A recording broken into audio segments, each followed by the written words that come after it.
Alright everybody, welcome back to the channel and welcome to this episode of News for Makers. In today's episode, we're going to go over Prusa's new OCL licensing model and how that might affect makers and small businesses.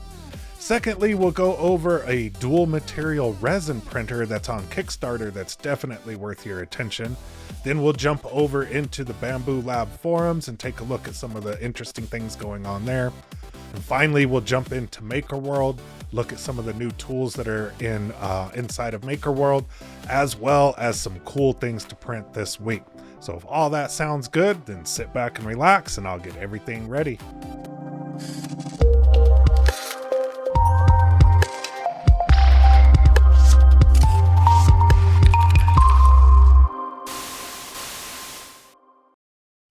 All right, so let's talk about the open sourcing Core 1 CAD files and the Open Community License or OCL license that Prusa released earlier this week.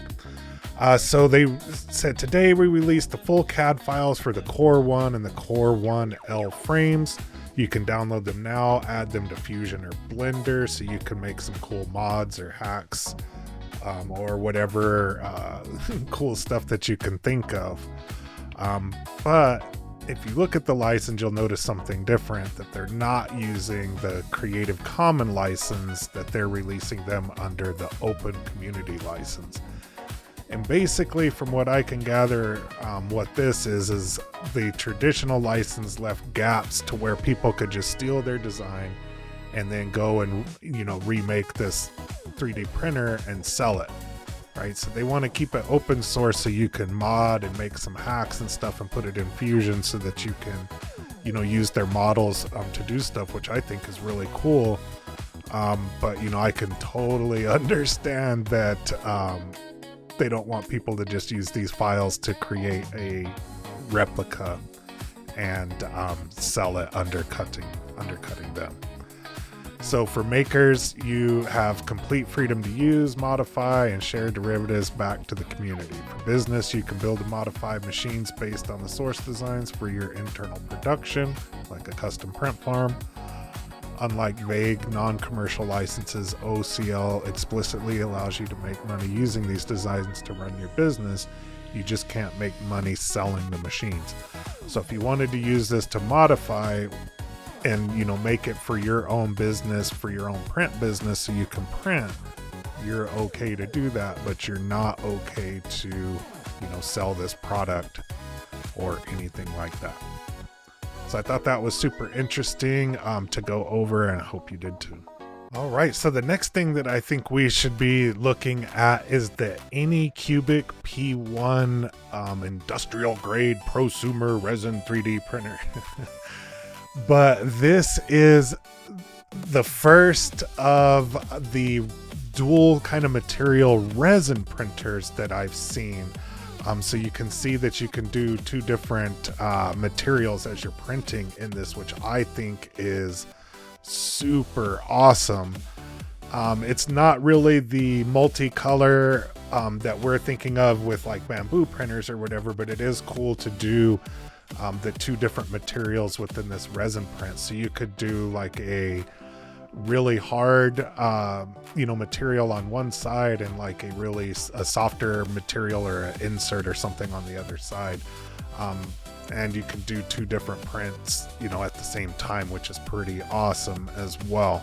So I thought this was pretty cool. If you look at their Kickstarter goal, it was only like $65,000 and they're almost at $1 million. And this is where I found Bambu Lab to begin with as well in the X1C. I didn't purchase a Kickstarter version of it, but I did get the first shipment after the Kickstarter. So by the time I found them on Kickstarter, you could no longer order on Kickstarter and their website had just started up. So I had ordered from there. So if you do any kind of resin printing or, interested in a multicolor resin printer, then definitely check this out. And if you want to give back to the community, make sure that you back this project. All right, now let's go through the community forum and look at some interesting things that I found this week. So this one's kind of interesting, and I do agree with this one as well, that when his P2S in this case is cleaning the air, the temp of the print head and the bed is held to the printing temp, which is completely unnecessary and just wasting power. And I would add that between print head going away from the print until the air filtering begins, there is a longer period of time. I mean, the air filtering can begin before the purging and so on. So yeah, I agree with that one as well. We don't need to be holding those temperatures just to clean the air or whatever. So I do agree with this one. This one, I agree with this one, but I also agree with it on some other points as well. So this one is basically talking about that it parks the tool head over the poop chute and you have to do all of that nonsense to get it to the front so you can change the nozzle. But it's not just then. Like whenever it says that there's a clump or whatever on the nozzle, it puts it in the back of the printer and you can't mess with it. Like if there's an error with the nozzle, park that thing in the front so I can look at the nozzle and address it, you know? So same thing when you're changing a nozzle, it would be nice if it parked it in the front. And, you know, whenever there's an error, that's the one where I really think they should change that. You know, if there's an error or something with the nozzle, put it in the front so I can mess with it and I don't have to reach across my print to do that. So optimizing nozzle changing, I'm going to say, you know, go and like this one and leave your comments as well, but I would optimize the nozzle placement during certain operations like changing and troubleshooting. All right, so let's go ahead and take a look at MakerWorld and what's new on here. And a lot of image to 3D type of stuff on here as we've seen before. So the next gen of image to 3D is here. This chroma canvas, easily turn an image into a vibrant 3D painting. That's similar to HueForge, kinda-ish there. But I think the newest one is the image to figurine. So I haven't tried this one yet. If anybody's tried this, join us on our live stream. That'll be directly after the news tonight. And share one of these with us if you've done anything new here.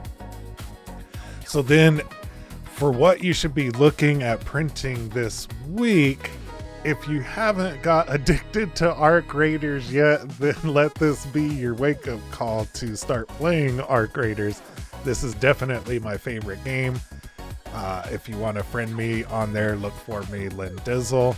But definitely there's already some really cool light boxes and everything for Arc Raiders, and all the little hatch keys and all kinds of little headphone stands and really cool things. So if you haven't caught the Arc Raider buzz, definitely check it out and check out all of the cool things on here to print if you do have the Arc Raider buzz. So that's going to do it for this episode of the news. If you liked it, then be sure to smash that like button. Be sure to smash the subscribe button so you don't miss the next episode. And that's going to do it for us. I appreciate everybody watching. Have a great rest of your weekend, and I'll see you on the live stream.